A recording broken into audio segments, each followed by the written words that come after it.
বেরিয়ে পড়েছি, জানাবো কোথায় যাচ্ছি। বলো গুড মর্নিং, বলো কোথায় যাচ্ছ? শুভ তো তোমাদের বলেই দিল ও যাচ্ছে ছোট পিসির বাড়ি, আর আমরা নেমেছি কোথাও তো লক্ষ্মীকান্তপুর স্টেশনে। এবার আমরা বাস ধরবো, যেটা হচ্ছে খুব যন্ত্রণাদায়ক। বাস জার্নি আমার একদমই পছন্দ নয়, যেখানে যাই না কেন বাস জার্নি ভীষণ কষ্টদায়ক। আর দেবাংশু এই 2 ঘন্টা 2.5 ঘন্টা বাসে থাকতে গিয়ে ও বমি করে দিয়েছে, আর আমারও ভীষণ কষ্ট হয়। কেননা ননদের যখন বিয়ে হয়েছিল তখন হচ্ছে আমি আমার মা সবাই নদীপথে গিয়েছি এরকম বাসে করে, আর আমিও তো প্রচণ্ড বমি করেছি, আমার মাও। তারপর বাস থেকে নেমে এরকম নদীপথ, আর নদীপথ আমার বরাবরই ভয়ের, ভীষণ ভয় লাগে নদীতে বিশেষ করে। আর এখানে দেখো আমার কেমন ভয় লাগছে, আর আমি মাঝখানে দাঁড়িয়ে আছি, তবুও ভিডিও করছি, ক্যামেরা করছি। আর এটাই তো নদীপথে, সবসময় তো আমরা নদীপথে যাই না, এই স্মৃতিগুলোও বেশ ভালো লাগে, তাই একটু ভিডিও করে নিলাম ক্যামেরাবন্দি, সেটা তোমাদের সঙ্গে শেয়ার করছি। আর এই ব্লগটা আমি শুরুতেই মানে শুরু করেছি, আর ননদের বাড়ি গিয়েই এখন চলবে। আর সেই ব্লগটা মানে মোটামুটি যেটুকু করেছি তোমাদের সাথে শেয়ার করছি। চলে এসেছি দেখো জেটিঘাটে, এখানে নেমেছি। আর এই দেখো শুভ, অবশেষে আমরা জেটিঘাটে এসে পৌঁছালাম। এটা কোথাও বলতো রামগঙ্গা জেটিঘাট, মানে এই নদীটা পার হলাম। শুভ কি আনন্দ করছে, কেননা বাসে তো ও ঘুমিয়ে পড়েছিল, তারপর জেগে উঠেছে, এখন নদীপথেই জেগে উঠেছিল। এবার একটু ওর আনন্দ লাগছে। চলে এলাম কোথায় বলো তো, বলেছি কোথায় এসেছি, ননদের বাড়ি চলে এসেছি। এই ছোটো ননদ সবাই চেনো, বলা হয়নি, ননদের শ্বশুর মারা গিয়েছে, আমরা এখানে এসেছি।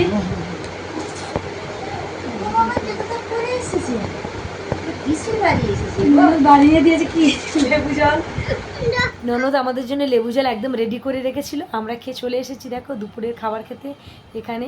আর বেশ খুব সুন্দর জায়গাটা, একদম 4 তলার উপরে, নিরাপত্তা ঝড় বৃষ্টি থেকে। এখানে হচ্ছে নিরামিষ সব খেয়ে নিলাম, আর খাবারগুলো বেশ খুব সুন্দর হয়েছিল। ননদদের আজকের ঘাটের আগে যে কাজটা সেটা ব্রাহ্মণ করিয়ে নিচ্ছে। দেখো ননদদের বাড়ির এই সামনে গেটটা বানানো হয়ে গেছে, আর বাড়ির প্যান্ডেল হয়ে গেছে। মানুষ না থাকলে যেমনই হয়, সত্যি এই রাস্তাঘাটে দাঁড়িয়ে ননদের শ্বশুরের সঙ্গে কত গল্প করেছি, আজ উনি নেই, খুব ফাঁকা লাগে। এই দেখো ঘাটে থেকে সব ননদ নন্দাই ও জায়েরা সবাই উঠছে। আর এই স্মৃতিটা সত্যি ভীষণ কষ্টদায়ক একটা স্মৃতি। মানুষ, মেয়েরা বিশেষ করে লাল রঙটা কত ভালোবাসে, আজ শাঁখা সিঁদুর সব মুছে সাদা থান গায়ে দিতে হচ্ছে। মাসিমার দিকে তাকানোই যাচ্ছে না, সবাই যেন কষ্টে বুক ফেটে যাচ্ছে।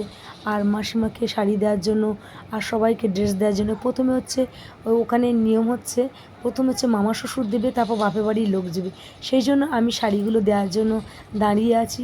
আর দেখো মাসিমা পুরো ভেঙে পড়ছে, যেখান থেকে গেছি সেখান থেকে কাঁদছে।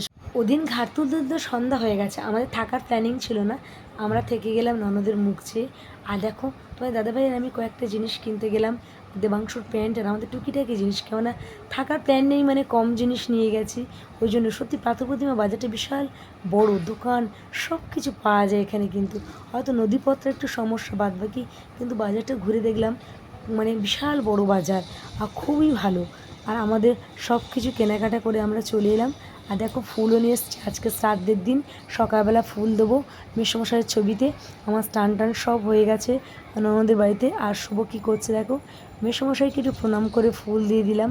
আর এই ভিডিও তোমাদের আগেও দিয়েছি, আর পুরো ব্লগটা খুঁটিনাটি যেটুকু পেরেছি তোমার শেয়ার করেছি। এটা শ্রাদ্ধ অনুষ্ঠান চলছে, আমরা তারপরেই চলে এসেছি।